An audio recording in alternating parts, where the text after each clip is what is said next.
our topic is about listening to the customers.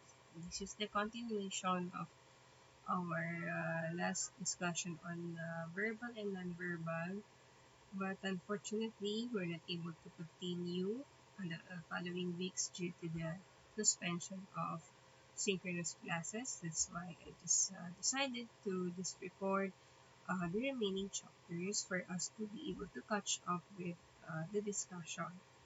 Okay, so listening to the customer. So it says, according to Ralph Nichols, that the most basic of all human needs is the need to understand and be understood. The best way to understand people is to listen to them. Uh, is it does it really happening nowadays?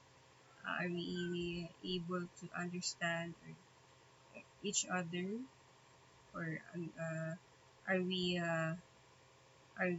like eager to listen to others' opinions, especially nowadays? No, so okay, so these are the learning outcomes. So we would read this one by one. Okay, bakit importante ang listening, especially in customer service or as a customer service professional, I should say? No, it is very important to improve your listening skills. Okay, so you really have to listen carefully or listen effectively for you to be able to determine the needs of your customers. Okay, so many times these needs are not communicated to you directly, but through inferences, indirect comments, or nonverbal signals. So a skilled listener will pick up on a customer's words and these cues or nuances and conduct a follow-up questioning or probe deeper to determine the real need. That's why we used to probe, or we repeat what the customer has said, no? Even if we already understood it and read it and heard what the customer has said, you still have to probe, no, or to ask follow-up question or questions for you to really be able to determine their needs as a customer service professional. So we used to experience that, right? As when we are dining to a restaurant, the food attendant repeats, our orders.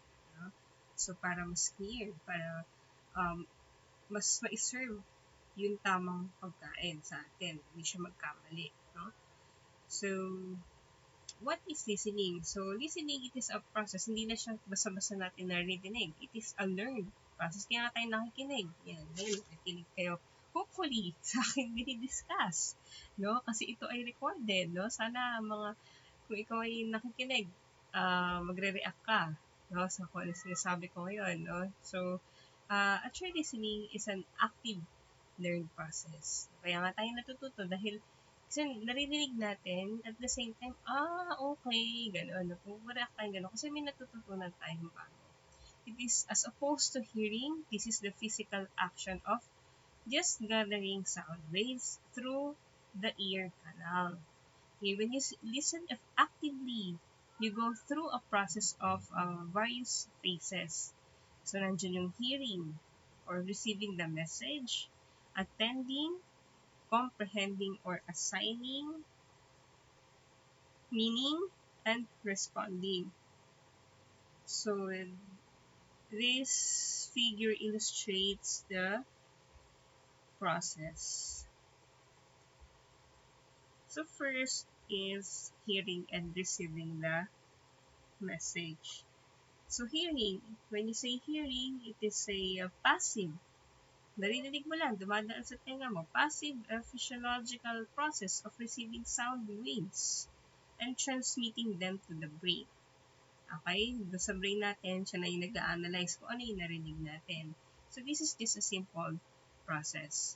Because of the external noises and internal distractors, like psychological and physical However, it can a message can be lost or maybe lost or distorted, okay, depending on our psychological and physical distractors. Okay, using some of the strategies for improvement given in this chapter can help change your ability to listen effectively. And by the way, class, I'm going to upload a video on active listening. Wait, what's the title? Active listening skills. So I'll just post the link to your classroom. Okay. Next is the attending. The next process is attending. Okay, so pag na-pick up na, once your ears pick up the sound waves, syempre, di ba, magta-transmit ka siya sa brain for analysis, no? So, your brain goes to work focusing on or attending what was heard. So, in this process, it sorts out everything being heard.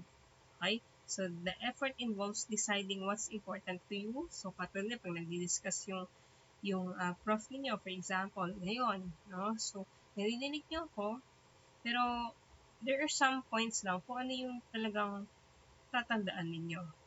Okay? So, kung ano na yung itatatak ninyo sa isipan ninyo. Okay? So, your brain decides what's important so that you can focus attention on the proper sound. So, this becomes extremely difficult when you are receiving multiple messages or sounds. Okay, so that is why it's important to eliminate many distractions as possible. That's why, di ba, during online classes or when you are working asynchronously, you know, on lectures that are being posted in your classrooms, as much as possible, we avoid distractions or you are using headphones para yun nga, nagtatransmit yung sound wave, walang distraction, and then nagtatransmit sa brain at doon ina-analyze ko ano yung sinabi. Kasi pag meron tayong mga multiple sounds na narinig, of course, hindi natin siya na iintindihan. Okay? Kaya nga sa online class, we highly encourage you to find a quiet place, no? Or a place or an area where there is a minimum or minimal distractions. Okay, next process is responding. I know, it's the tama. Responding. So the last phase of the listening process is responding. Okay? Responding is selecting an appropriate response is crucial to the success of your customer interactions. Okay? So this is, ikaw na yung nag-respond kung ano yung analyze ng brain mo, kung ano yung pinokusan ng iyong nadinig. So doon, mag-respond ka na. And then, of course, you have to select the proper words. Okay? And also the way you deliver the words, the timing and location, and even backed up by the non-verbal signals. Okay? You send all have meaning. Okay? Even yung facial expression, no? Yun, lahat yun. And all affect the way others perceive and interpret your message. Along with that message, of course, comes this mga cues, di ba? So, discuss natin ito before. No? This is why you should be careful to consciously select the appropriate response. Kaya nga ano yan, dami nag-aaway. No? Kasi nga, hindi pinag-iisipan kung ano yung binibitawang mga salita or mga replies. And the method of delivery when dealing with customers. Okay? So, napanood nyo ba yung viral na customer?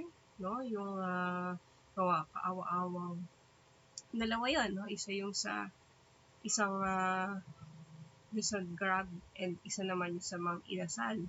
Kawawa naman, no? Yung mga frontliners. No? So, yun, nagkaroon ng misunderstanding, kaya nag-end siya sa talagang matinding disaster. No? So, in other words, so it says here in the slide that you should properly encode the message. Kaya nga, di ba, iniintindi natin maigi, nagpo-probing tayo. Okay? And also considering such things as who your receiver is. the receiver's background, the location, possible message delivery systems available, and any other factor that might aid reception by your listener. A wrong choice could mean lost business or worse. The customer could get angry or violent. So that's like what happened in Mang Inasal. So with the sino ba yun? Yung counter crew. No? So ano nangyari? Naging violent na yung customer. So there's surely a misunderstanding in between them. Ano? So siguro meron ding meron ding distraction or barrier, may physical or psychological yung customer kaya naging violent siya. Ayan, parang feeling ko na pagbaliktad ko siya, sabi ko na. No? So, this is the last. So, hindi ko na naayos class yung slide. Kaya sabi ko na nga. So, nakaayusin ko lang ha. Ililipat ko lang siya dito sa kanila. Ayan, nilipat ko na. So, first, again, let's review. First is hearing and receiving, and then attending, and then comprehending or assigning meaning. That's the third. So, last yung responding. So, sorry, balik tayo sa pangatlo. Comprehending. Before you respond, you comprehend, you assign meaning to the message. Okay? So, once you have decided to which a message or customer you will listen, then your brain begins a process of comprehending or assigning meaning to what you heard or you decode it, di ba? Sa model of communication, di ba? Sa chapter 3. So, just like a computer, your brain has files of information. Dami, sounds, sights, shapes, images, experiences, knowledge on various topics in memory. That's why sinusort ng brain natin kung ano yung kaya. No? Kaya nga, pag meron kayong mga subjects pa na iba sa discussion sa isang araw, napakaraming sa isang araw na puno-puno ng online sessions. Tapos, samahan mo pa ng mga distractions sa paligid. So, yung brain natin, dinidecode lang niya no? kung ano yung kaya. No? Or kung ano yung gusto niyang tandaan lang. Okay? So, as it compares what was heard to what is stored, it tries to match the pieces. For example, when you hear a voice on the phone that sounds familiar, the brain goes to work trying to match the voice to a name or person you've dealt with before. Ang tawag doon ay memory and recognition. Okay, so pag may narinig tayo na sound, tapos ng boses, na pamilya, tapos yung brain natin, ayan, minamatch na niya, no, kung kaninong boses yun. So, parang familiar ka sa akin, parang di ba? So, ganun usually yung, parang familiar yung iyong boses. So, ang tawag daw doon ay memory and recognition. So, that's the last phase. So, characteristics of a good listener. Okay, so listening will improve as you learn in the customer's shoes. So, kaya nga sa isang training, lahat yan, even the listening, tinitrain, no? Kasama yun sa training. So, sabi dito, as you learn in the customer's shoes, your listening skills will improve. Successful listening is essential to service excellence. Okay? So, like any other skill, listening is a learned behavior that some people learn better than others. This is true. Actually, this is one of the most difficult skills to to improve yung listening. No, kasi hindi tayo ganong nakikinig. Meron tayong mga filters, no? Na ito lang yung gusto kong pakinggan, pero importante pala yung sinasabi niya ng tao, no? So, ito yung isa sa mahirap nun. Kaya nagkakaroon tayo ng mga arguments, no? So, pero as a customer service professional, dapat you should really improve your listening skills. So, sabi dito, ano ba yung mga characteristics daw ng isang good listener, no? Some of the common characteristics possessed by most effective listeners are discussed in the following section. So, ito daw yung mga characteristics according to researchers. No? So, basa nyo dyan yung Pag effective listeners are focused, they are responsive, alert, understanding, caring, empathetic, unemotional, no? Kasi nakikinig ka eh, parang you just listen. No, hinahayaan mo yung tao na yun na maglabas lang siya ng emotion niya. Hindi ka sumasabay. Interested, patient, cautious, and open. So, you are cautious. Ano kaya i-reply ko? Tama ba itong sasabihin ko? Ano? While yung mga ineffective daw, ayan, no? Inattentive, kung ano-ano ginagawa while you are talking to them, they're uncaring, no? Okay, ganun, wala mo lang ka-reply, wala mo lang ka-care sa sinasabi mo, sa kumbaga i-share mo sa kanya na problema, they are distracted, no? At the moment, kung ano-ano yung ginagawa, no? Kung ano-ano yung, they are distracted.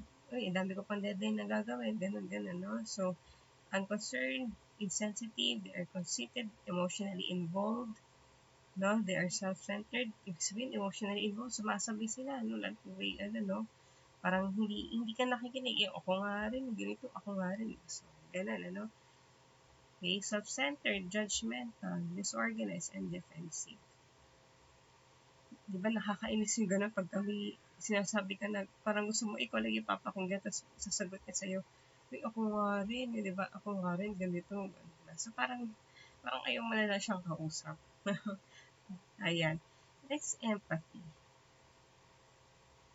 Okay, syempre, alam niyo naman kung ano ibig sabihin ng empathy. No? As a customer service professional, dapat you should have an empathy to your customers. No? Kaya nga nalalaman natin as yung isang mahusay na customer service provider ay alam niya talagang i-meet ang needs, wants, and concerns ng customer.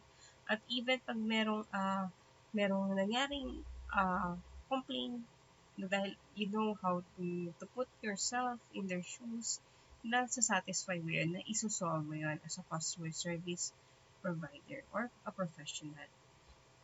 Kasi, syempre, if you have an empathy, no, maiiwasan natin, marireduce natin yung risk ng poor service. So, yun nga, merong ibang customer service professionals that they neglect the customer's need for compassion. Diba, katulad discuss ko dati, parang more on transactional lang, no? So, okay, next customer, ganun na. So, they lack compassion, no? Especially, it says here when the customer is satisfied. So, such negligence tends to magnify or compound the effect of the initial poor service the customer received. And understanding, so one of the characteristics of a good listener or of a good customer service professional, so the ability to listen as customers verbalize their needs and to ensure that you understand them. Okay, so importante yan pag nag-serve tayo ng customer, that naiintindihan natin sila, no, kung ano yung sinasabi nila, no? So, ayan. Characteristics of a good listener. Next, patience. No, so, ito, very important to sa characteristic ng isang customer service professional. Okay? So, sabi nito, keep in mind that ang job mo is to serve the customer. Okay? So, not everyone communicates in the same manner. So, ang customer, kakaiba yan ng mga needs, expectations, ng kanilang mga preferences based on their age, gender, preferences, behavioral style, background, and other factors. So, magkakaiba sila, no? The way they communicate. Okay? So, that's why you must never try to use a cookie-cutter approach where you assume, no, that all people are the same. Okay? So, kaya nga bilang isang customer service representative or professional, dapat alam mo talagang tapatan yung kanilang ang tawag dito, yung kanilang personality, so how to deal with the different types of people, or customers. Okay, so take time to ask questions and actively listen to their responses. Kaya nga, di ba, nagpo-probe tayo at pinapakinggan natin maigi kung ano sinasabi niya. At minsan kung saan kultura siya galing, tinitake into consideration natin yun. And attentiveness.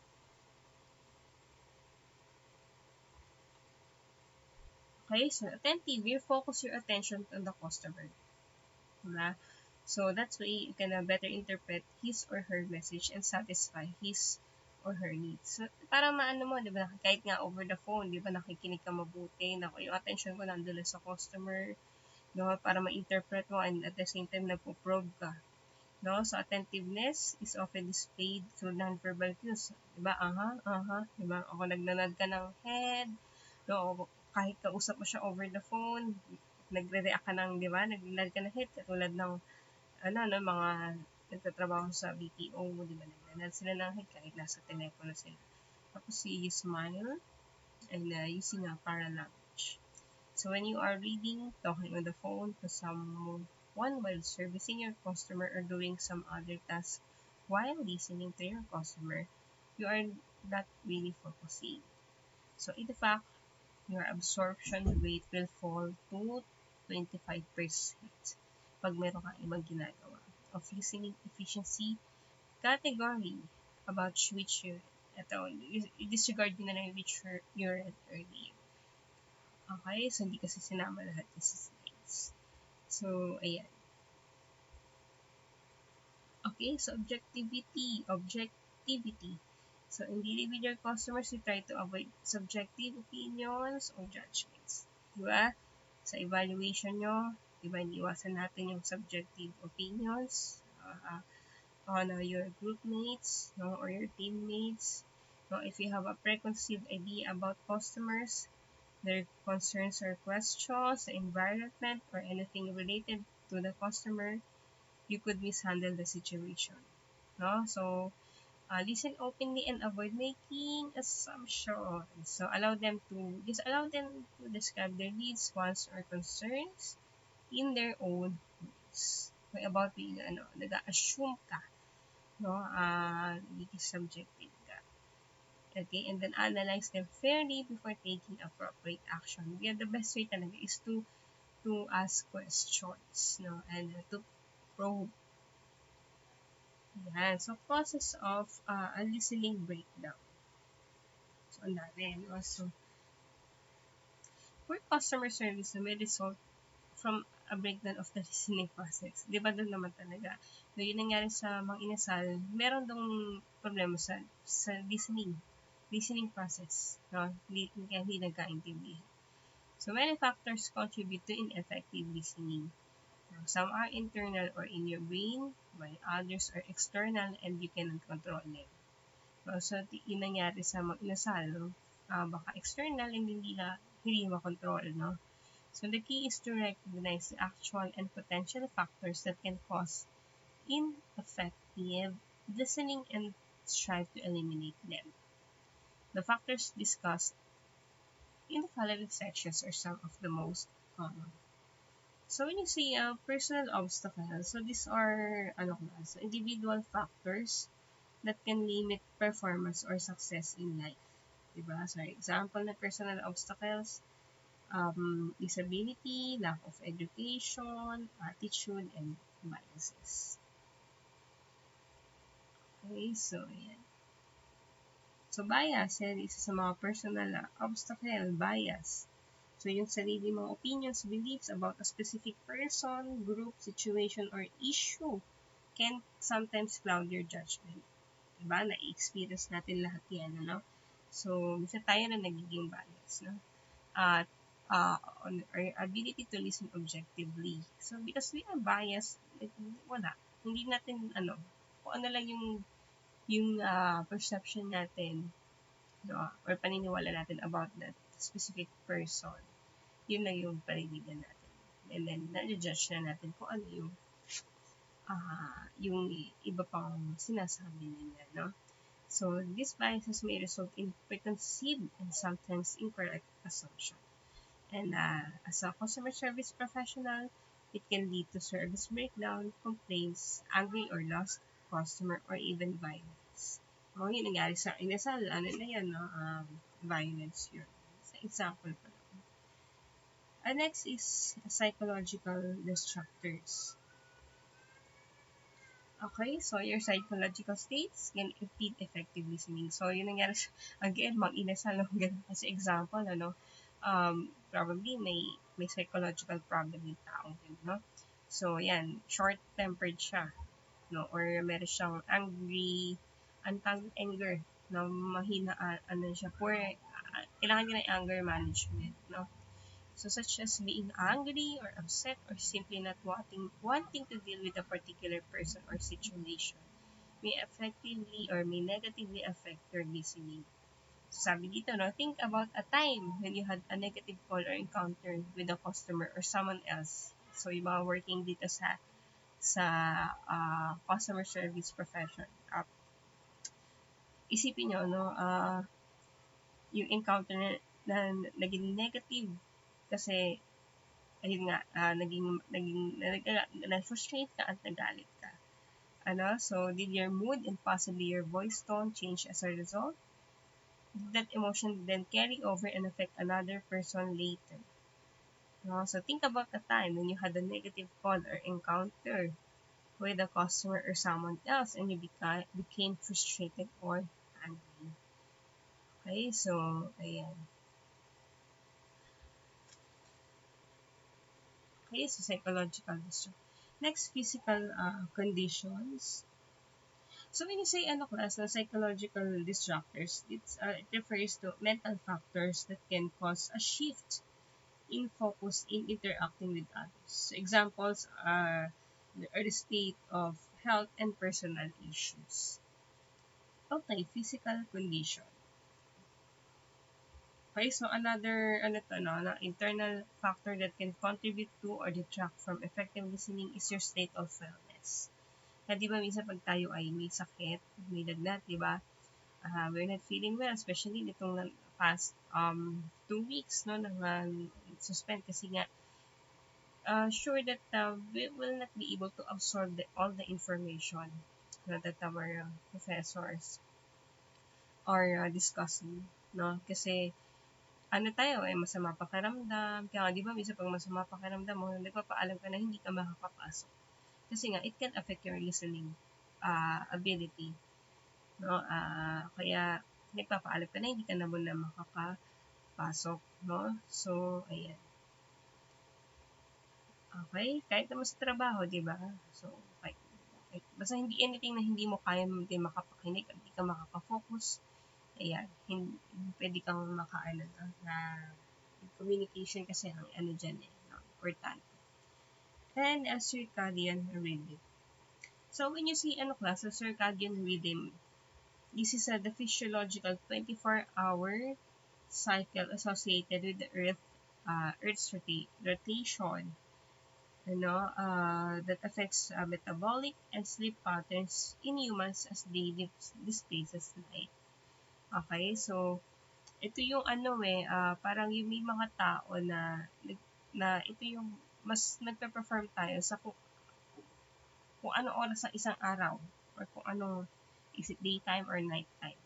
So, ito yung clock na to, it establishes the body's peak performance periods. Di ba meron sa atin mga morning people, di ba? Sa umaga nagpe-perform na maayos. So, pag yung mga morning people, syempre mas makakapag focus sila sa kanilang mga customer, no, masasatisfy yung need ng customer kasi nagpe-perform sila on that day.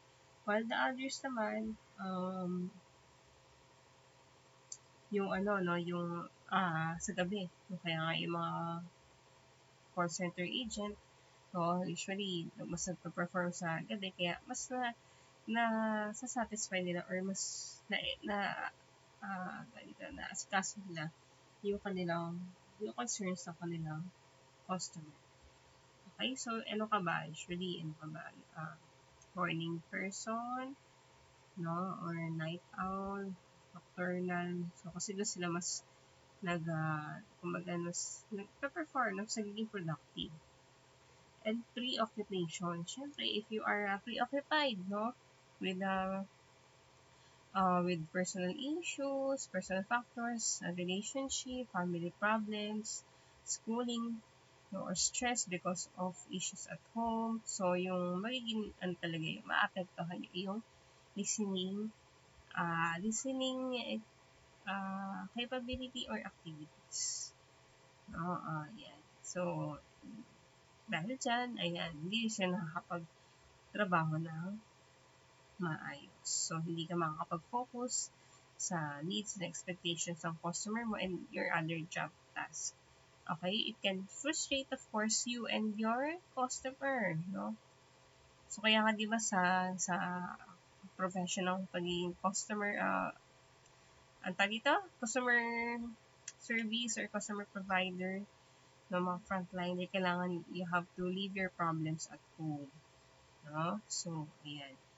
Siyempre, sa mga companies naman, meron silang mga counseling, no? Meron silang programs sa chances like to assist employees in dealing with their personal and performance issues. So, HR, no? Malaki ang role ng HR, no? Sa pagka-counsel ng mga employees. Hearing loss, of course, syempre, pag wala na tayong pandinig, no? Hindi na tayo yung listening ability, wala na, no? So, pero sabi dito sa slide, so many people suffer from hearing loss caused by physiological or physical problems or extended exposure to loud noises. No? Sometimes they are not aware that their hearing is impaired. Actually, totoo to, no? Kasi minsan di ba may narinig tayo parang nag-aanitingan natin, para may tumutunog, or minsan para may nakabara, no, sa ating tenga, no. So, kaya kailangan, syempre, ingatan natin yung ating pandinig, no. So, ayan. Okay, kaya nga, iniiwasan din natin yung masyado tayong nagko-cotton buds everyday, kasi masama daw yun. No? Pwede mabasag yung ating parang eardrum. Okay, next is listening skill level.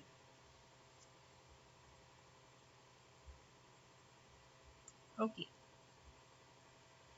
People communicate on different levels, depending on their knowledge and experiences in the area of communication. So adults are influenced by the listening skill level. People communicate on different levels depending on their knowledge and experiences in the area of communication. Okay, so sabi, ang adults, no, they are influence, no, sa kanilang mga experiences nung sila ay mga bata pa, no, and that is why they are likely, no, to repeat behavior they learned during childhood. No, for example, no, so if ikaw ay lumaki sa environment na kung saan ang mga tao sa paligid mo, no, they practice positive skills related to listening, no, providing feedback and using nonverbal communication, no, madadala mo yun hanggang sa ikaw ay lumaki, no. So, ayan. Siyempre, yung mga nakapaligid sa atin, yung ating mga guardians, parents, yung mga influencers sa paligid natin, ito ay nakaka-apekto, no, factors sa ating din na paglaki, no, ating listening ability or listening skills. Okay, listening skill level. We have, sahin nyo na lang yan, no? Indicators of poor listening. The thought speed. Okay, when you say thought speed class, so this is the rate at which our human brain processes information. Okay? So, sabi dito, no, our brain is capable now of comprehending messages delivered at rates of as much as 4 to 6 times faster. Okay? So, ayan, no, yan yung tinatawag na thought speed.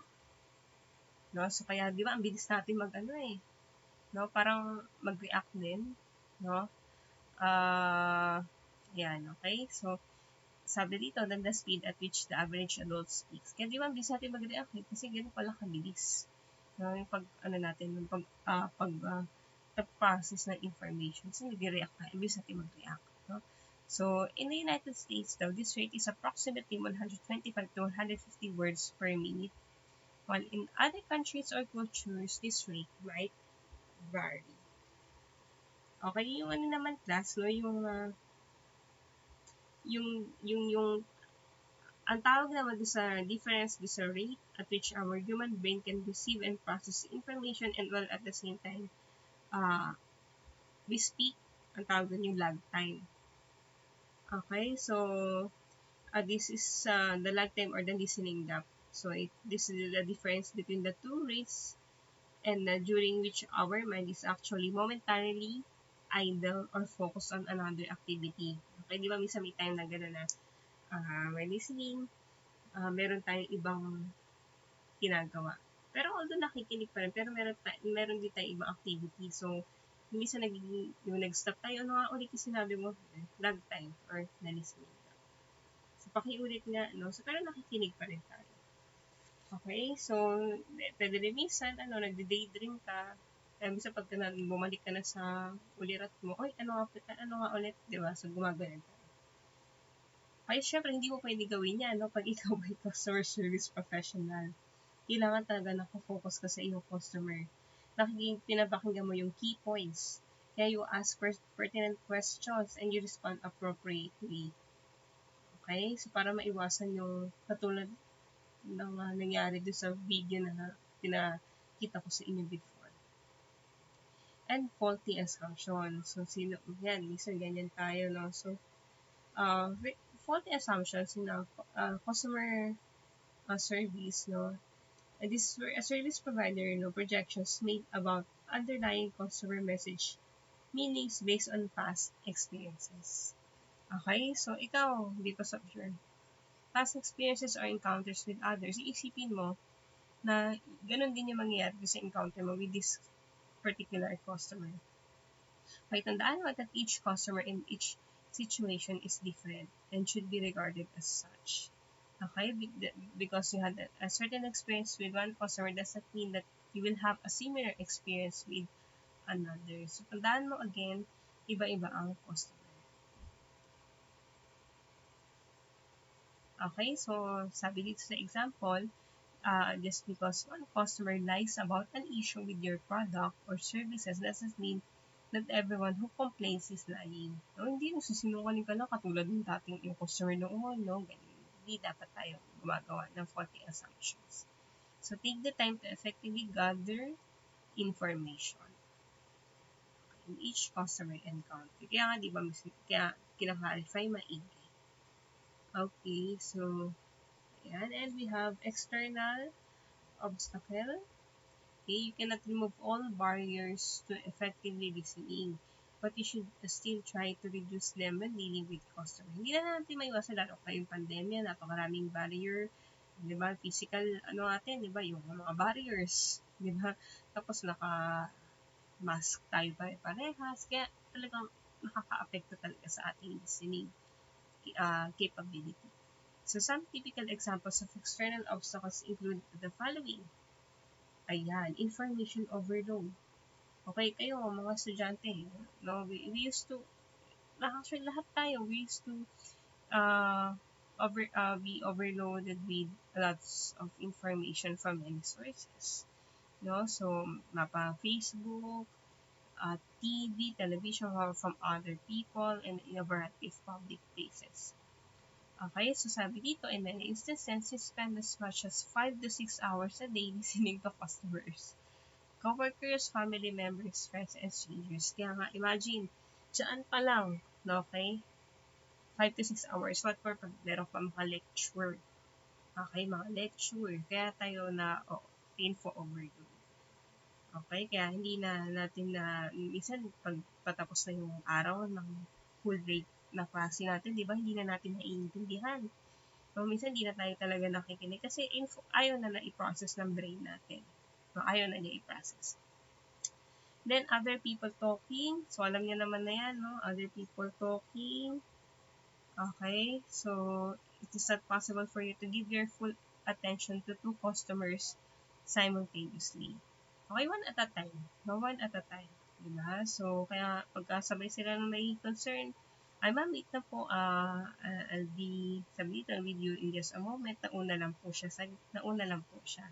Ganun lang. No? Hindi mo sila pwedeng pagsabay. Tapos, kitaan mo na lang. No?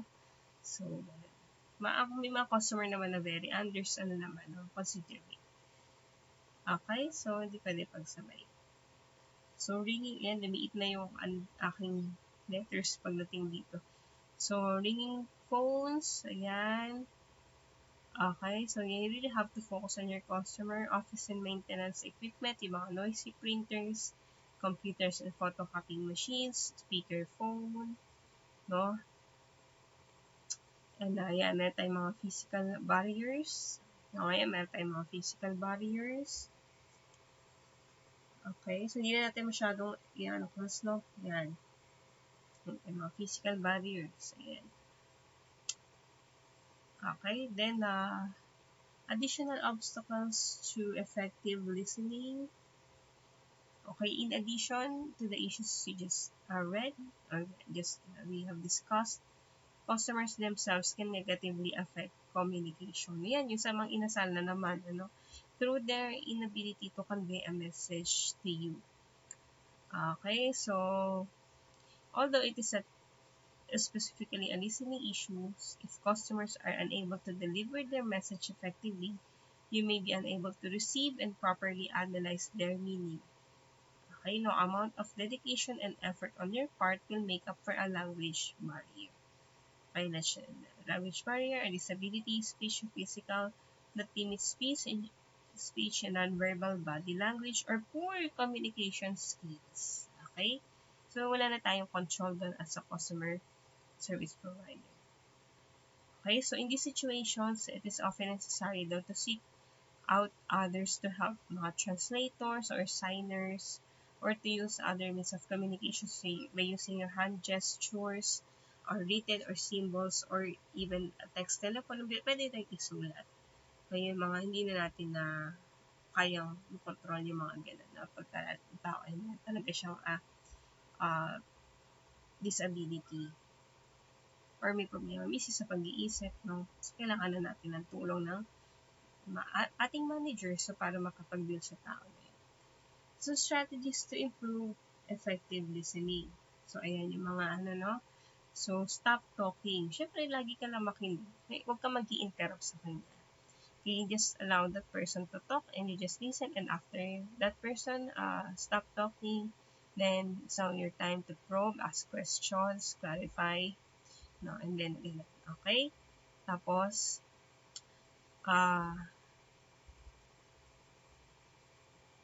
okay, prepare yourself. Siyempre, dapat handa ka lagi humarap sa mga customer mo, no? Just focus yung customer mo, i-ready mo yung sarili mo, wag ka kung ano yung ginagawa mo bago ka makapag-transact doon sa customer na yun. Just prepare yourself, no?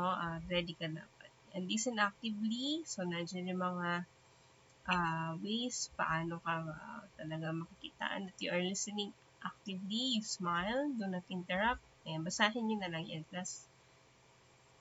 And show a willingness to listen. Very easy to understand. Show empathy. Listen for concepts. Okay, you listen to the entire message, no, before you analyze it. Hindi ka lang makikinig sa isa o dalawang detalye, but sa buong mensahe. Okay, so para be able to get all the information. Then you listen openly, send positive non-verbal cues. You smile, no, you nod your head, no, so hand gesture na nag-agree ka sa kanya, that you are really listening, na nasa isang direksyon yung inyong conversation. And send positive non-verbal cues, panaulit lang. Okay, and of course, take notes if necessary. No? Iba't iba nga tayo, we used to take notes. Lalo pagka hindi natin kayang matandaan lahat, no? Or minsan tayo ay nag-picture, or mas maganda nag-notes tayo. Kasi mas parang, pag sinusulat mo siya, no, mas natatandaan natin. Di ba, class?